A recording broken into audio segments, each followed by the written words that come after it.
제89화 마등의 제거 제1장 이 같은 소식은 세작에 의해 곧바로 허도의 조조에게 전해졌다. 유비는 제갈량과 방통을 책사로 삼아 군사를 모집하고 말을 사들이며 군량과 말먹이 풀을 쌓아두고 있습니다. 이로 보면 동우와 손잡고 조만간 군사를 일으켜 강북정벌에 나설게 틀림없습니다. 이 말을 들은 조조는 속으로 생각했다.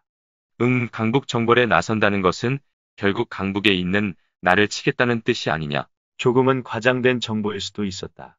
그러나 형주를 얻은 유비의 세력이 왕성해짐으로써 강남의 정세가 급변하고 있는 것만은 틀림없었다. 세작의 말처럼 이대로 놔둔다면 유비의 강북 정벌이 기후에 그칠 일만이 아닐 수도 있었다. 사태가 그리 되기 전에 먼저 강남을 치자는 결론을 내린 조조는 책사들을 불러 강남 정벌을 의논했다. 그러자 순유가 나서 말했다. 얼마 전 주유가 죽었으니 먼저 손권을 치고 그 다음 유비를 공격하는 것이 좋겠습니다. 이에 조조가 신중한 표정을 지으며 말했다. 그렇소. 하지만 내가 멀리 정벌을 나가면 마등이 허도를 급습할까 두렵소. 지난번 적벽대전 때도 군중에 서량의 군사가 쳐들어왔다는 헛소문이 떠돌아 혼란을 겪었으니 이번엔 미리 예방을 해두지 않으면 안 되겠소. 제 어리석은 소견으로는 정남 장군의 봉안이 손권을 토벌하라는 조서를 마등에게 내리는 게 좋을 듯합니다. 그렇게 마등을 도성으로 유인해드린 후에 그를 먼저 제거해버리면 강남 정벌을 떠나도 걱정이 없을 것입니다. 아주 좋은 계책이요. 순유의 제안에 조조는 크게 기뻐했다. 이에 그날로 마등을 불러올리는 조서를 만들어 이를 휴대한 사람을 서량으로 보냈다. 자를 수성이라 하는 마등은 본시한나라 복파장군 마원의 후예였다. 그 아비숙은 자를 자석이라 했는데 본래는 환제 때 천수군 난간현에서 금일의 경찰서장에 해당하는 현위를 지낸 인물이었다. 그러다가 관직을 잃고 농서 땅으로 흘러들어가 금일의 티베트족 선조인 강족들과 섞여 살다가 강족 여자와 결혼하여 낳은 아들이 바로 마등이었다. 마등은 팔척의 큰 키에 기이한 생김새와 우람한 체격을 지녔으나 품성이 따스하고 어지러 많은 사람들의 존경을 받았다. 영제 말년에 많은 강족들이 반란을 일으키자 마등은 민병을 모집하여 그들을 무찔렀고 초평년간에는 역적들을 토벌한 공로로 정서장군에 제수되었다. 그 후 진서장군에 제수된 한수와 의형제를 맺고 지냈다. 그런 마등이 갑자기 임금의 조서를 받게 되자 맏아들 마초를 불러 상의했다. 나는 지난날 동승과 함께 임금의 허리띠 속에 감춰진 조서를 받은 뒤로 유비와 함께 역적 조조를 토벌하기로 약속하였으나 불행히도 동승은 이미 죽었고 유비는 싸움에 번번이 졌으며 나 역시 서량이라는 벽지에 떨어져 있어 유비와 협조할 수가 없었다. 이제 유비가 형주를 얻었다는 소식을 들으니 전에 품었던 뜻을 펴보고 싶은데 조조가 나를 부르고 있으니 이를 어찌하면 좋겠느냐. 마초가 말했다. 조조가 임금의 명을 받들어 아버님을 부르는데 가지 않으시면 명을 거역했다고 우리를 문책할 것입니다. 그러니 그가 불러들이는 기회를 이용하여 도성에 가시고 틈을 엿보아 이를 도모하신다면 전에 세운 뜻을 펴실 수 있을 것입니다. 그러나 마등의 조카 마대는 생각이 달랐다. 조조의 속셈은 헤아리기 어렵습니다. 숙부님께서 허도에 가시면 해를 당하지는 않을까 두렵습니다. 차라리 제가 서량의 군사를 전부 일으켜 아버님을 따라 허도로 쳐들어가고 싶습니다. 천하를 위하여 못된 것들을 없애는 것인데 안 될 일이 뭐 있습니까? 그렇게 강하게 나오는 마초를 아비 마등은 달랬다. 아니다. 너는 강족 병사들을 거느리고 서량을 지키고 있거라. 나는 내 아우인 둘째 휴와 셋째 철 그리고 조카 대를 데리고 가겠다.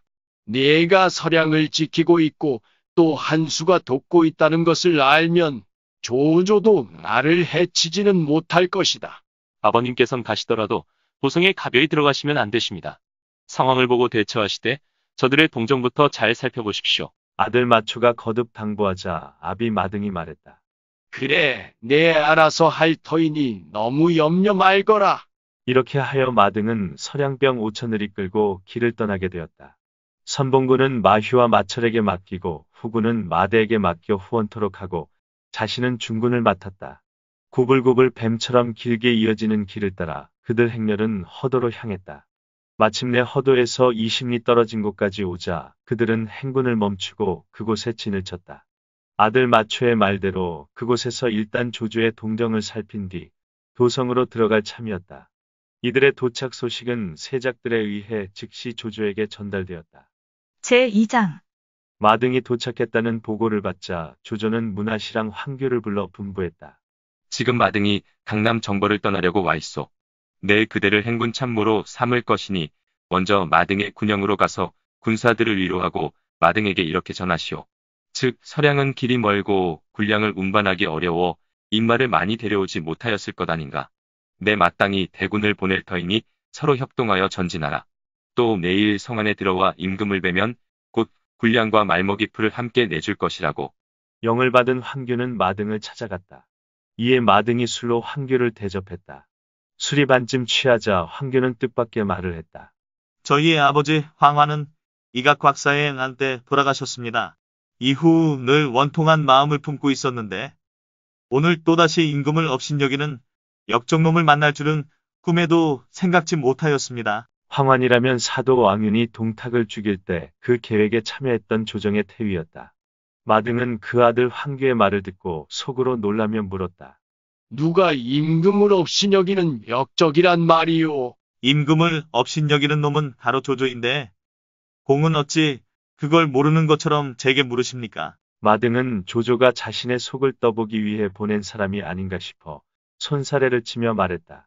보는 눈과 듣는 귀가 있으니 함부로 허튼 소리 마시오. 그러자 황교가 버럭 화를 내며 꾸짖었다. 공은 끝내 허리띠에 감춘 조서에 이를 잊으셨습니까? 그제서야 마등은 그가 속내를 털어놓고 있다는 것을 알았다. 이에 마등 또한 음성을 낮추어 자신의 솔직한 심정을 토로했다. 그러자 황교가 놀라운 내막을 밝혔다. 조조는 공에게 성 안에 들어와 임금을 뵙도록 하라는 명을 내게 내렸습니다. 하지만 이는 기필코 좋은 뜻이 아니니 공은 가벼이 들어가시면 안 됩니다. 내일 군사를 이끌고 성 밑에 가서 기다리다가 조조가 성을 나와 군사를 점검할 때 그를 베어버리면 큰일을 이루실 수 있을 것입니다. 듣고 보니 좋은 계책이구려. 마등이 동조했다. 이에 두 사람은 그렇게 하기로 의견을 정한 뒤에 헤어졌다. 집으로 돌아온 황교는 좀처럼 흥분이 가라앉지 않았다. 첩 이춘향과 함께 그를 맞은 아내는 평소와 다른 남편 모습을 보고 물었다. 신색이 안 좋으신데 어디 불편하세요? 아니 괜찮소. 그렇게 보이지 않아요. 서량태수 아등을 만나러 가신다더니 무슨 안 좋은 일이라도 있으셨던 거예요? 그런 거 없대도. 황교는 사실을 털어놓지 않았다. 그런데 생각지도 못한 일이 벌어지고 말았다. 첩 이춘향이 황교의 손아래 처남인 묘택을 만나 뭔가 평소와 다른 황교의 기색을 전했던 것이다. 오늘 황실랑이 마등을 만나 군사 일을 상의하고 돌아와선 매우 분개하시던데 왜 그러는지 모르겠어요. 이 말을 들은 묘택은 눈빛을 빛냈다. 뭐라고? 그럼 내가 한번 슬쩍 떠봐라. 사람들은 유황숙이 어질고 덕스럽다 하고 조조는 가능이라고들 하는데 어째 그렇사옵니까 하고 말이야. 그가 뭐라 하시는지 잘 들어두라고. 그건 왜? 춘향이 애교 섞인 음성으로 입을 비죽거리자 묘택은 그녀의 허리를 껴안으며 말했다. 짚히는 게 있어서 그래. 그러니까 시키는 대로 해. 응, 알았어. 두 사람은 서로 눈이 맞아 남몰래 정을 통해온 사이였다. 묘택은 매형의 첩인 춘향을 온전히 자기 것으로 만들고 싶었으나 뾰족한 방법이 없어 애태우던 차에 그녀가 들려준 황규 이야기를 듣고 불현듯 못된 꾀가 떠올랐던 것이다.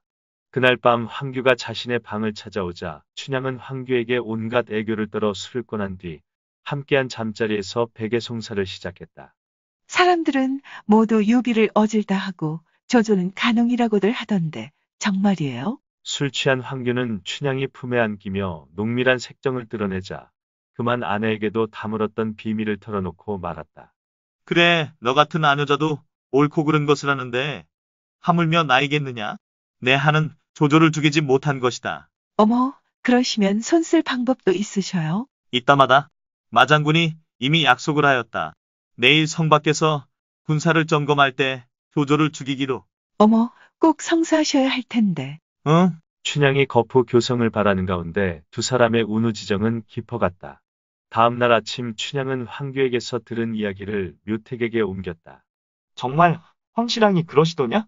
응? 잘못된 사랑에 빠진 묘택은 크게 갈등하지도 않았다. 밀고가 누나 집안을 결단내는 일이라는 걸 알면서도 계집 하나를 얻고 싶은 욕망에 승상부로 달려가 황규가 한 말을 그대로 일러 바쳤다. 이에 조조는 조홍과 허저를 은밀히 불러 이러저러하게 하라는 지시를 내리고 또 하후연과 서왕을 불러 이러저러하게 하라는 지시를 내렸다. 명을 받은 그들이 물러가자 조조는 우선 황규 집안의 식솔들을 다 잡아가두도록 했다. 다음 날 아무것도 모르는 마등은 황규와 약속한 대로 서량의 병마를 거느리고 성 가까이 다가가고 있었다. 앞을 보니 붉은 깃발들이 늘어섰는데 그 가운데 승상의 기호도 뚜렷이 보였다. 이를 본 마등은 생각했다. 조조가 직접 나와 군사를 점검하려는 모양이로구나. 이에 말을 박차고 달려나가자 갑자기 포소리가 울리더니 붉은 깃발들이 양쪽으로 갈라지면서 화살과 쇠뇌살이 빗발치듯 쏟아졌다. 순간 마등이 움찔하는데 한 장수가 말을 타고 달려나왔다. 바로 조홍이었다. 이에 마등은 급히 말머리를 돌리려 했으나 그때 양쪽에서 함성이 또 한 번 일어났다. 그와 동시에 왼쪽에서는 허저가 달려들고 오른쪽에서는 하후연이 덮쳤다. 또 뒤편에서는 서왕이 군사를 이끌고 달려와 서량의 군사를 끄느니 마등 삼부자는 조조의 대군에 속절없이 포위되고 말았다. 길이 보이지 않았지만 마등은 있는 힘을 다해 활로를 뚫으려 했다. 셋째 아들 마철은 일찌감치 화살에 맞아 죽었고 둘째 아들 마유는 아버지 마등을 따라 좌충우돌했으나 포위망을 빠져나갈 수 없었다. 그러는 동안 두 사람은 몸에 중상을 입었다. 거기다 타고 있던 말이 또 화살을 맞아 거꾸러지는 바람에 두 부자는 함께 사로잡히고 말았다. 조조는 마등 부자와 황규를 한꺼번에 끌어내라고 명했다. 이윽고 끌려온 황규가 큰 소리로 외쳤다. 승상 왜 이러십니까? 나는 아무 죄도 없습니다. 그래, 싸늘한 웃음을 지은 조조는 묘택을 끌고 오라 하여 황규와 대질시켰다. 일의 진상을 알게 된 마등은 황규를 향해 큰 소리로 꾸짖으며 탄식했다. 못난 선비놈이 큰일을 망치고 말았구나. 나라를 위해 역적을 죽이지 못하였으니 이 또한 하늘의 뜻이로다. 마침내 조조가 영을 내렸다.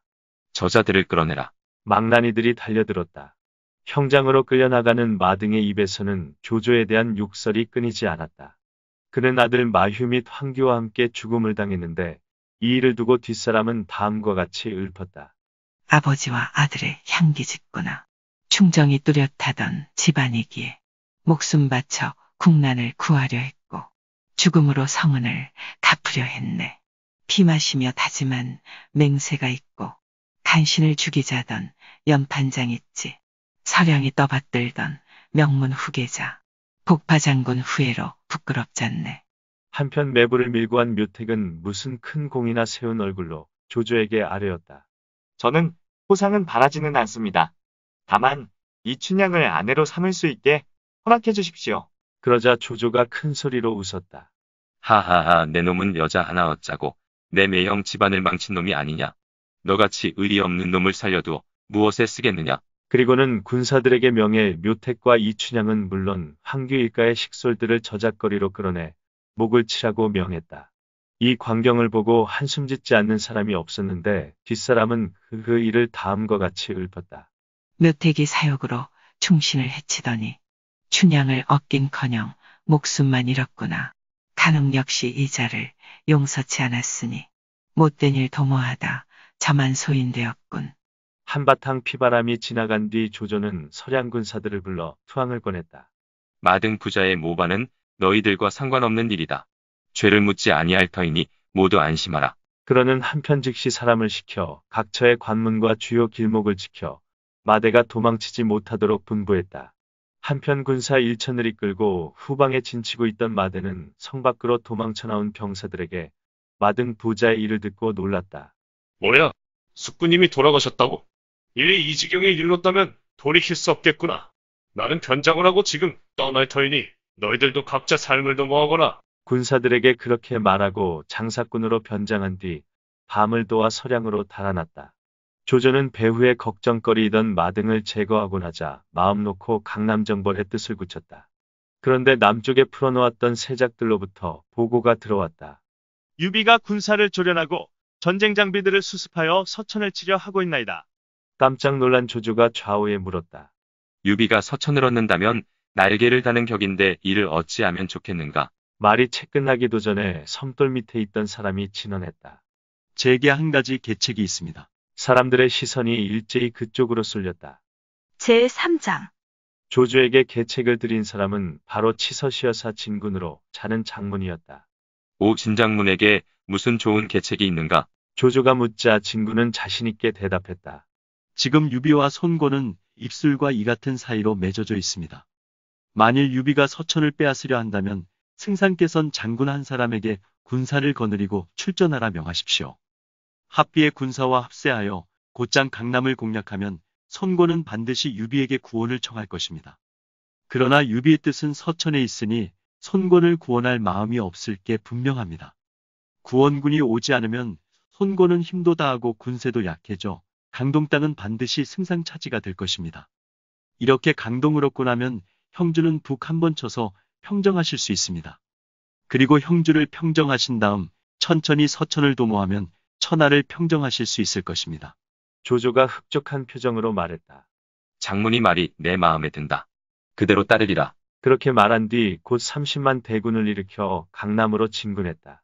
동시에 합비를 지키던 장유에게는 군량과 말먹이 풀을 준비하여 공급하라는 영을 내렸다.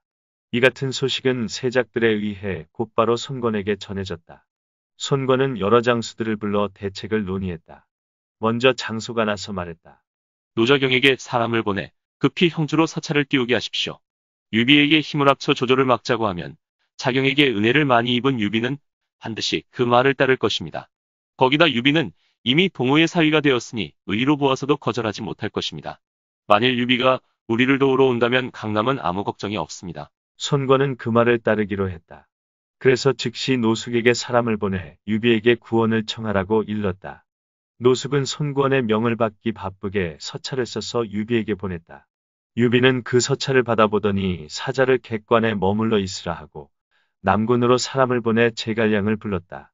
제갈량이 형주에 도착하자 유비는 노숙의 서찰을 건넸다. 서찰을 읽어본 제갈량이 말했다.